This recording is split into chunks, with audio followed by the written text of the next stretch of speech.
Welcome to the Great Detectives of Old Time Radio from Boise, Idaho. This is your host, Adam Graham. In a moment, we're going to bring you this week's episode of Broadway's My Beat.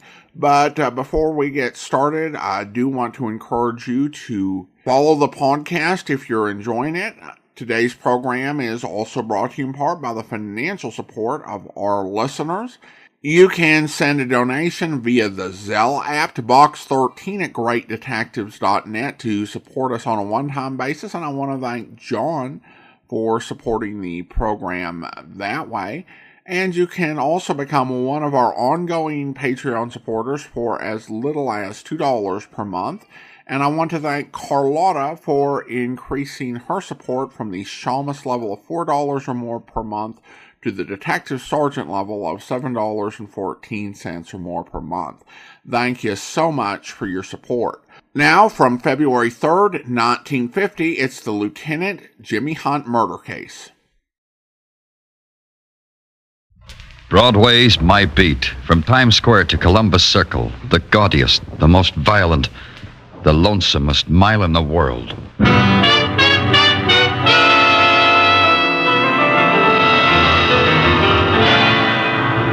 Broadway's My Beat, with Larry Thor as Detective Danny Clover.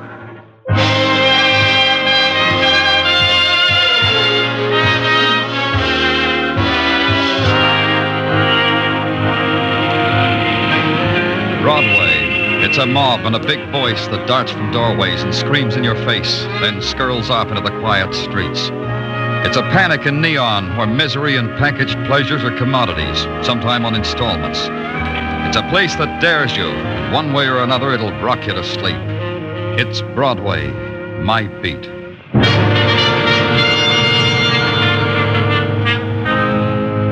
Early on a January morning, you get up and turn on the heat against the cold of the day. Then there's coffee and the newspaper, the warming things to buffer your shivering at the thought of going out into your own world. I didn't have it that good. I didn't have time for the coffee and newspaper. A call came. It said, get down to St. Anthony's Hospital.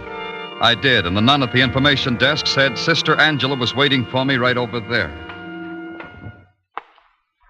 Sister Angela? Yes, you're from the police. I'm Danny Clover. Headquarters said there was some trouble about a man dying. About Jimmy's dying. Jimmy Hunt. Please, this way. Jimmy was a patient here at the hospital? Yes. And he died. Then I don't see... The police, I mean. The manner in which he died, Mr. Clover. Father Flaherty said it must be reported to the police. Jimmy committed suicide with a steak knife off his food tray. I see. He was that sick. No, he wasn't, Mr. Clover. Jimmy had been a soldier. He fought in a war and he was having trouble forgetting about it. That's all that was wrong with Jimmy. This is the room. Oh, Father Flaherty. This is Mr. Clover, Father. From the police. Mr. Clover. Father. Suicide is always deplorable, Mr. Clover. And to attend death with the police even more so. However, I understand, Father. This is Jimmy. He was found like this? Yes. The attendant found him. Fred Owen, the attendant's name. Owen found him and called me. I'd like to talk with Fred Owen, Father. Of course. Sister. I'm afraid that's impossible, Father. Fred must have gone home for the day. This finding Jimmy dead by a knife, it undoubtedly made him ill. Fred is a very sensitive boy. Surely. Did Jimmy have any visitors? Why, yes, I have them here, Mr. Clover, a list. I called to tell them of Jimmy. If you don't mind, sister. Yes, here. I don't understand. Routine, sister, simply to complete a file. Is that all, Mr. Clover? A few more things. I'll want the attendant's address. Of course. And a question. Could anyone at all, attendant, visitors, anybody, could someone have come in here and murdered Jimmy? What do you say? Please. Yes. It could have been done, Mr. Clover. What are you getting at? Jimmy was stabbed in the side too close to his back to make him a suicide. Jimmy was murdered. You can say rights now, Father. A man who has slept on the beaches of death so many times is struck down finally in the ultimate screeching brutality of violence. and a nun's silent, gentle hands, the whispered chant of a priest, try to ease the pain of his journey into the shocking chasms of darkness. All a cop can do for the man is to find out why he had to die in this way.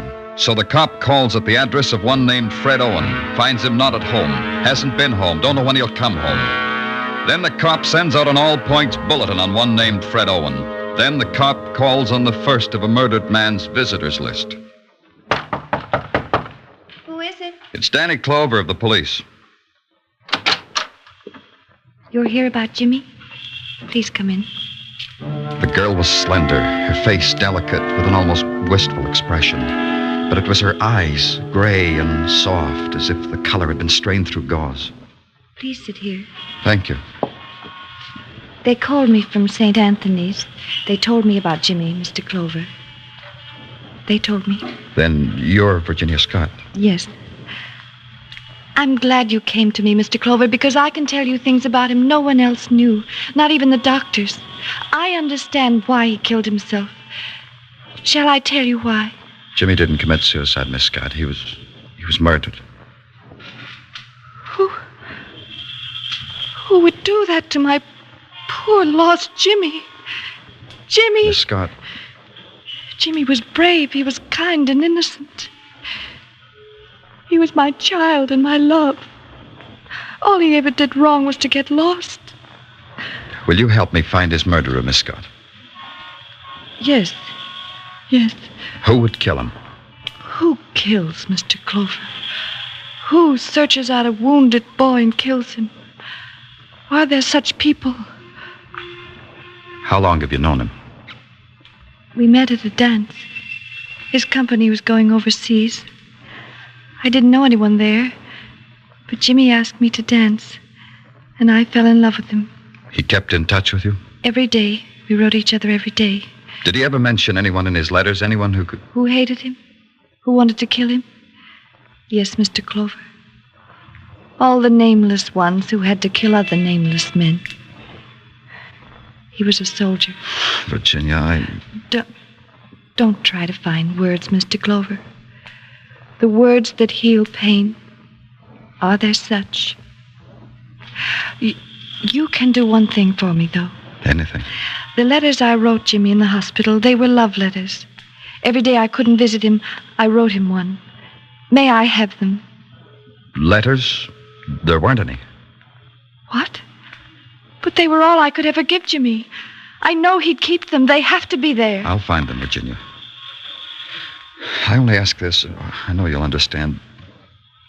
Why didn't you marry Jimmy? Why? Why burden him with more? Didn't you notice, Mr. Clover? I'm blind.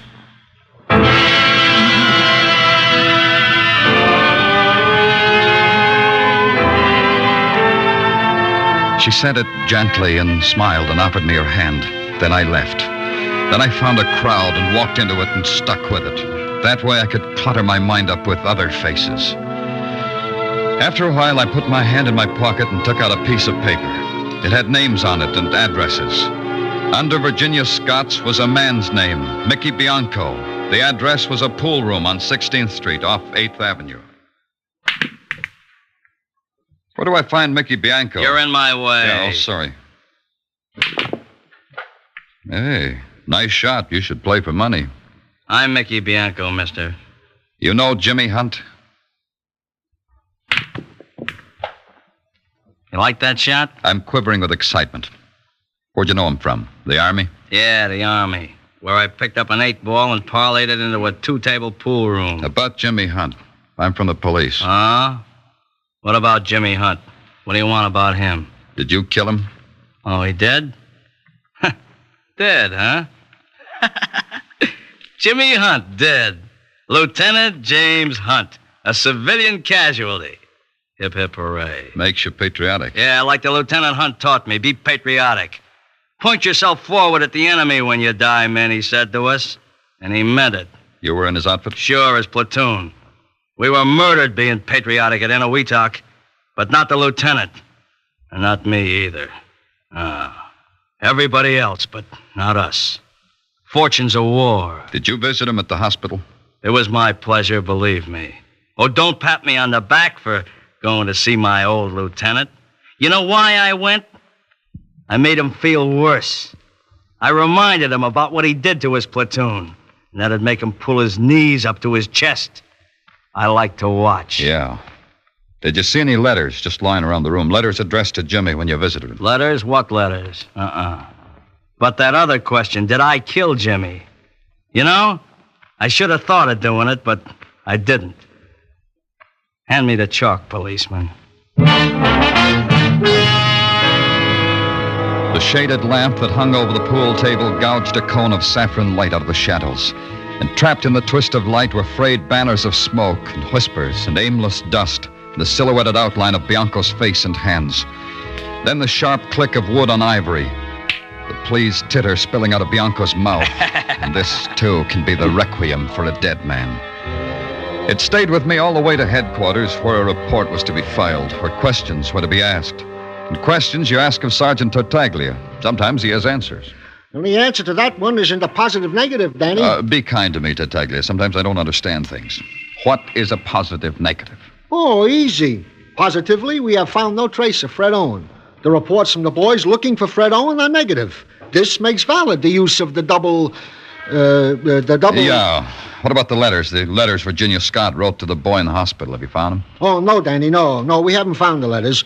We searched the effects of the deceased. We checked with Sister Angela and with Father Flaherty. No letters. Does it make a difference, Danny? Danny Clover speaking. Mr. Clover, I'm sorry to bother you. Oh, I told you any time, Virginia. Something strange has happened. A phone call just came, and a voice said I would die. What? It said if I didn't want to die, I'd better get some protection. What does it mean, Mr. Clover? It means lock the door and bolt the windows. I'm coming right down. Danny? Get a squad car, Tartaglia. Don't stand there. Get it.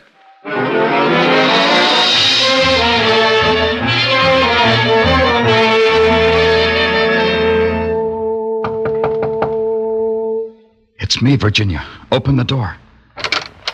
You came so quickly, Mr. Clover. Has anyone... No, there's been no one. I've just been sitting here listening to the sounds of the street. You know, Mr. Clover, when night falls, it has a sound. Shall I turn on the light? No. Is there any other entrance to this apartment? Yes, the kitchen. It has a door opens onto the hallway. Is it locked? Yes, you told me, Mr. Clover. I'll unlock it. What? It'll be all right, Virginia.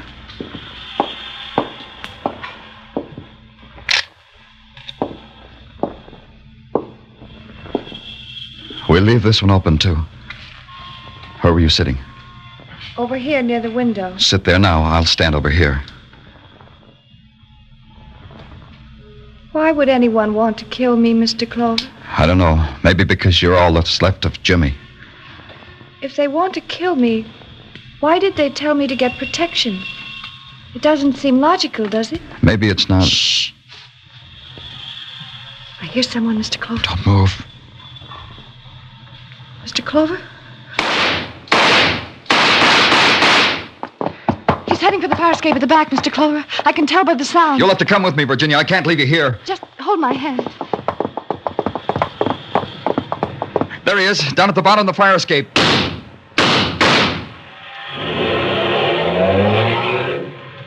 He got away, didn't he, Mr. Clover? In a car.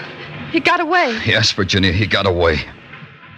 Give me your hand, Mr. Clover. Suddenly it's darker than it's ever been.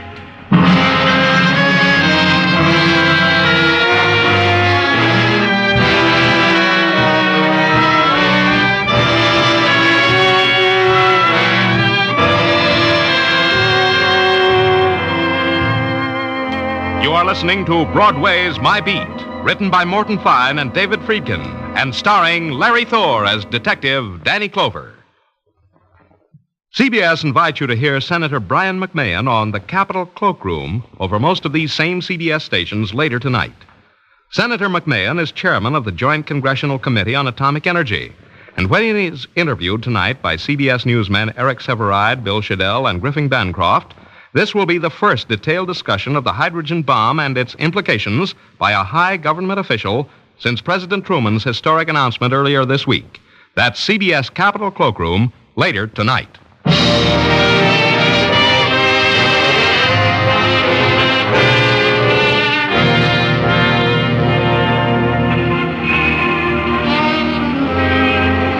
this about Broadway.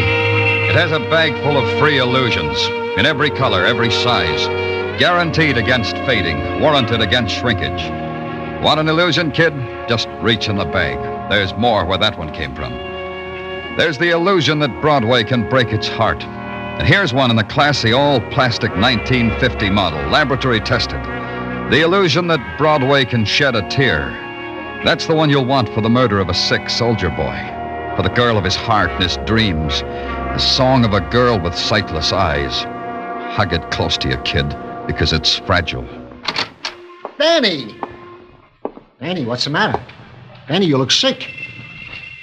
No. Well, it's something different from sick. Hey, Danny, can I get you a glass of water or something? What do you want, Tartaglia? Oh, Danny, I just want you shouldn't look like that. What else do you want, Tartaglia? Ah, now, Danny, don't be like that. I know how upset you are because of the boy, because of how they tried to kill that blind girl. I don't figure it, Danny. If they wanted to kill her, why did they tell her to get protection? Maybe it wasn't her they wanted to kill. No? Hey, then that means it was... Danny, I got it. The killer set it up that way because it was you he wanted to kill. Hey, Danny, we got to do something. Answer the phone, Tartaglia. What? Oh, yeah, Danny, yeah. Danny Clover's office, Sergeant Tartaglia speaking. What? Yeah, right away. Danny. What was it? That was Dan Dobin, desk sergeant, the 29th Precinct. They got Fred Owen. He gave himself up. He's confessed to the murder of Jimmy Hunt. Hey, Danny, take your overcoat. You catch you got the cold.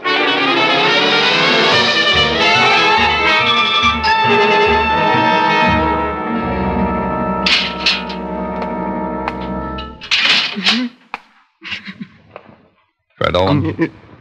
You killed a man, huh, Owen? You killed Jimmy Hunt. Why?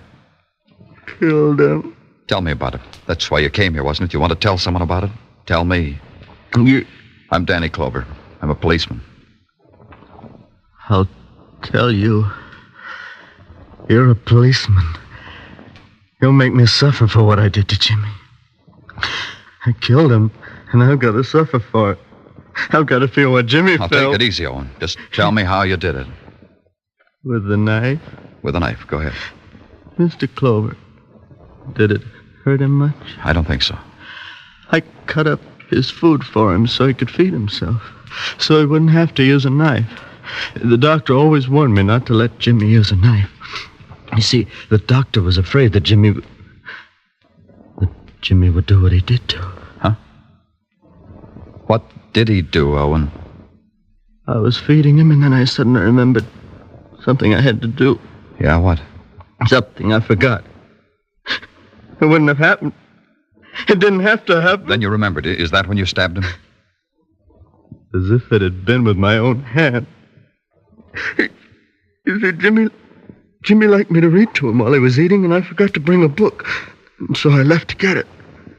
I left Jimmy with the knife. Are you trying to tell me that Jimmy killed himself and you left him alone with a knife? As if it had been with my own hands. I killed him. It was my fault that Jimmy's dead. My fault. I killed him as surely as if I'd plunged the knife into him.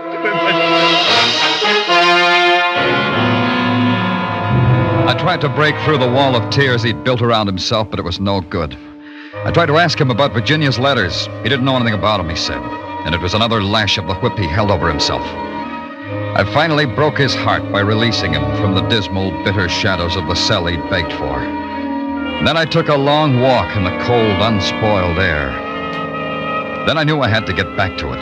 The third name on the visitors list was Madge Taylor, whose address was a brownstone between other brownstones on West 53rd. I climbed the steps that led to its doors with the cracked stained glass.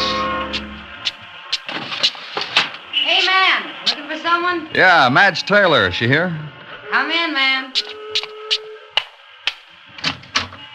Well, come in. You want me to freeze? You're Madge Taylor? Yeah, right in there.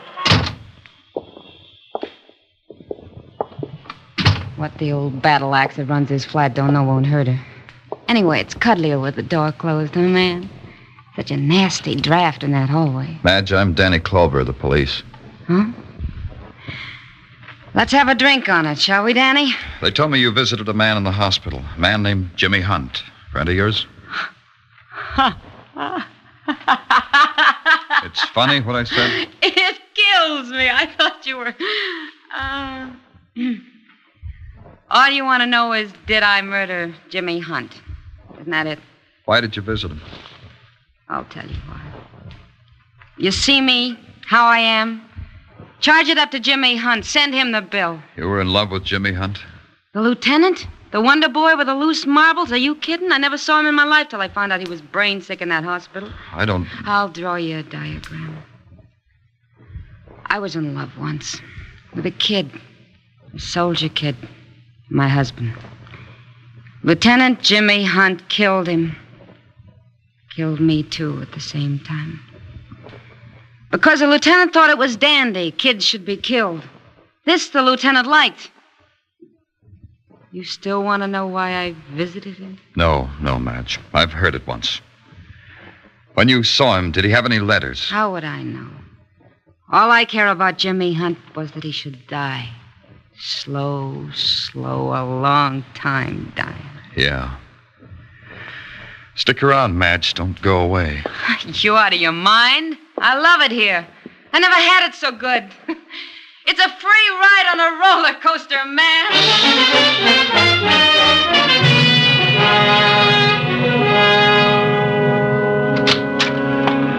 Hi, Danny.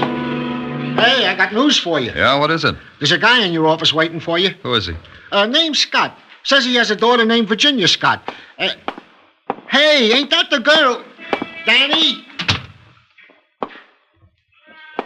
Your name's Scott? It is. And you're Danny Clover. Virginia described you to me. Well, don't look surprised, Mr. Clover. My daughter is a perceptive girl. Nothing about Virginia surprises me, Mr. Scott, except the fact that she has a father. I didn't know that before. Because Virginia didn't want you to know. She'd have a reason for that, Mr. Scott. Oh, it's all bound up with the kind of person she is. Her love for people who love her. The reason why she insisted on living alone without me. The reason why she didn't want me mixed up in this affair. She thinks you had a motive for killing Jimmy? She knows I did. That's why I'm here. Well, perhaps you'd never have found out, but that's why I'm here. To tell you I had a motive for killing Jimmy. Which was what? I hated that boy. Hated him for what he was, for what he could do to people. His arrogance, his snobbishness, the play acting he did to cover his cowardice. By his very existence, Jimmy Hunt was a liar. Mostly you resented his making love to your daughter. Yes. My daughter is blind. Whatever she can do on her own, sew, cook, turn on lights, dial a telephone, it doesn't alter the fact. Virginia is blind. It's her burden. She didn't deserve another awful one like Jimmy Hunt.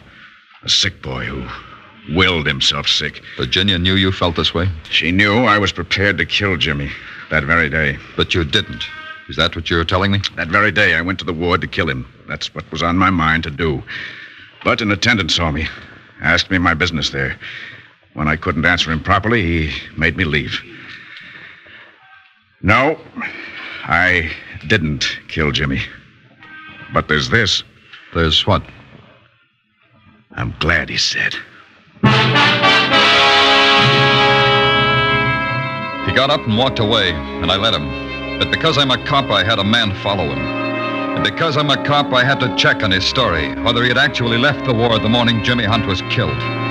That meant I had to talk to Fred Owen, the attendant. I called the hospital, and they told me Owen hadn't showed up, and as far as they knew, he was home. So that's where I went, too, to the home of Fred Owen. His landlady was a kind woman. Fred'll be right back, Mr. Clover. Would you like to wait in his room? Yes, please. Next room down on your right. Thanks. I'll find my way. Wait, I'll go with you. Turn on the fire. Sometimes it gets cold here in Fred's room. Can't understand it. A nice gas fireplace like this, and Fred likes to sit here in the cold. There. Don't that make a nice fire? Yeah, cozy. Yeah, this is a real cozy room. Now, Fred decorated it himself. I allow him to hang pictures. Lots of landladies don't allow hanging pictures. Nice pictures. All girls. It's man's privilege. Girls with veils over their eyes. Girls with their eyes closed. Sightless girls. Yeah, and here's one with a man on it with a girl holding his hands over her eyes like he's going to surprise her. Fred. Oh, hello, Fred. I was just telling I'm happy you're here, Mr. Clover. I'll make some coffee. Thanks, but I don't care for any, Fred. I'll just leave you two gentlemen alone. I know how gentlemen like to talk sometimes without ladies. You like my room, Mr. Clover? I was just admiring your pictures. Yeah, I like them too. But all these girls, their eyes covered. They can't see you. I know. Some men hang pictures of girls. Well, you know, because that's the kind of men they are. What kind are you, Fred? I'm an ugly kind of man. My face, I mean, I know I am. Girls never look at me on the street. Even when I stare at them and set my mind that they should look at me. They look away even when I talk to them. Virginia doesn't, does she? No. Oh, no. When she comes to the hospital and I say good morning to her, she smiles and talks right to me. When she doesn't come to the hospital, she writes you, doesn't she, Fred? Oh, yes, of course she does, because she loves me. Maybe you don't believe that, Mr. Clover. But I'll show you. Here. This'll show you that she loves me. Her letters to me. Go ahead, take one of them out of the envelope and read it. I'm not ashamed of our love. Yeah. She loves you all right, Fred. But look at this. Yeah? You've crossed Jimmy's name out wherever it's mentioned and written in your own. Well, of course I did. Don't you see, Virginia's very clever. She wrote those letters to Jimmy, but she knew I'd get them. I knew Virginia wanted it like that. And Jimmy... Jimmy was sick. You know. He thought Virginia really meant them for him. So you stabbed him. You really did kill him, didn't you? Oh, I had to. He was getting worse and worse about Virginia all the time. Why didn't you tell me that when I talked to you in the cell, Fred? Because I'm clever, too. Yes, you are. That was a clever trap you set for me in Virginia's apartment. No, you're wrong. I wasn't clever then. You got away. Put down that knife, Fred. It won't hurt, Mr. Clover. It didn't hurt Jimmy. You said it didn't. Now give me my letters. I don't want blood on Virginia's letters. Here are your letters, Fred. The letters! You threw them in the fire! The letters! Oh, they're burning! Help me! Help me get my letters, will you? I can't touch them. Help me, please! Help me, will you? Help me, I'll kill you! You need help, Fred. Only you need this first.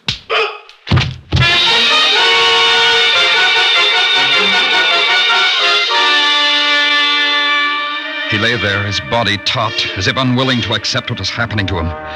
His mouth hung open in disbelief, and the spasm in his fingertips groped for the fireplace and the ashes of his letters. But the complete rejection was in his eyes, open and staring at me, empty of passion, of insanity even, cold and empty, his eyes staring and sightless.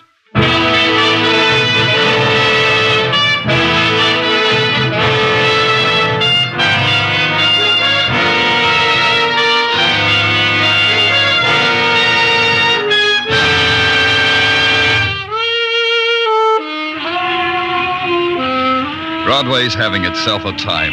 It's cocky, and it's needling people to step over the line. It's making a big muscle and daring the nighttime. And before it's over, it'll gouge chunks out of itself and laugh at its own agony.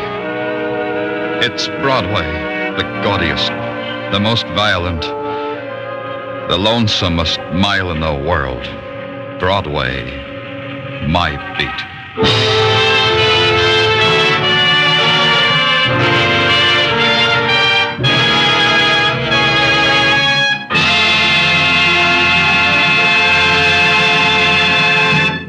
Broadway's My Beat stars Larry Thor as Detective Danny Clover with Charles Calvert as Tartaglia.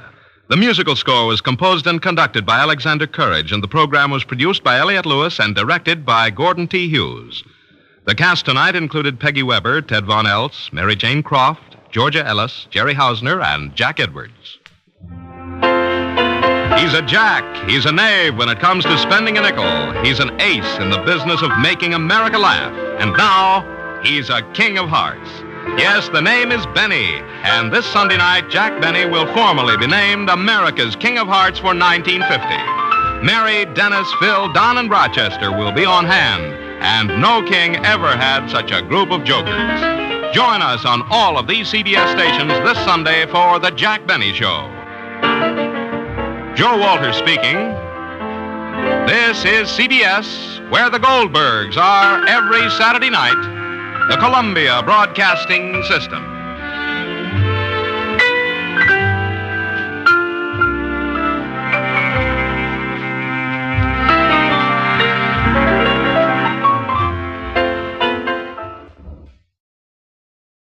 Welcome back. Some really solid performances and some different characters than you would typically see in many old-time radio drama. It does a good job, I think, exploring mental health for the time, and certainly in dealing with the effects of it on war.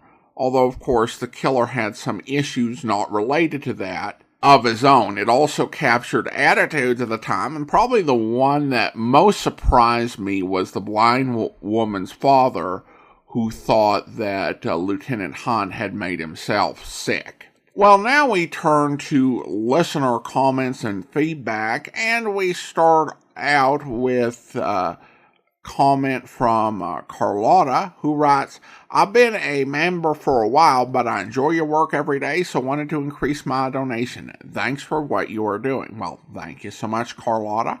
And then on YouTube, Reinser comments regarding the theme song. Like the show, the theme song is a mega hit from the big band era called I'll Take Manhattan. The first and most famous line is, we'll turn Manhattan into an Isle of Joy.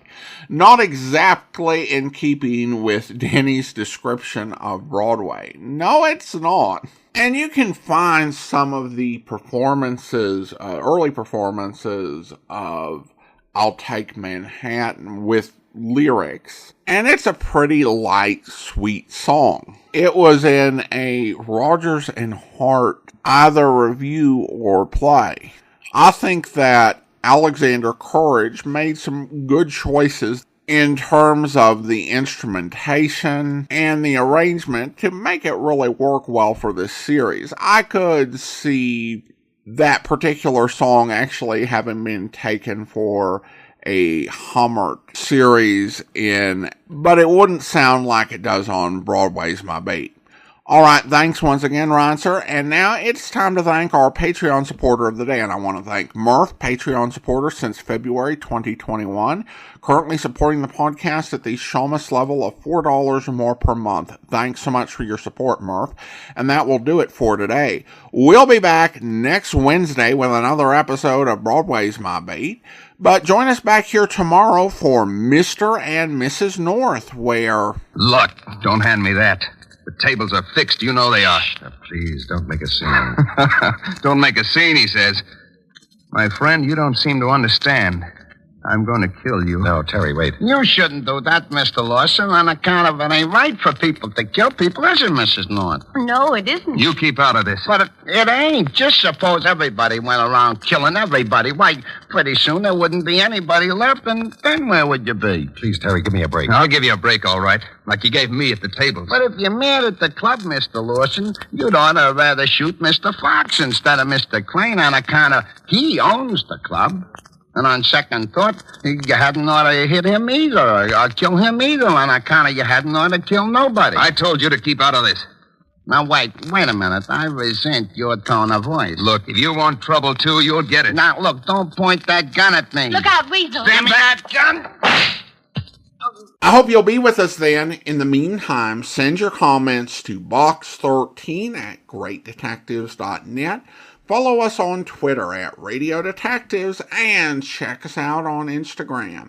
Instagram.com/Great Detectives. From Boise, Idaho, this is your host, Adam Graham, signing off.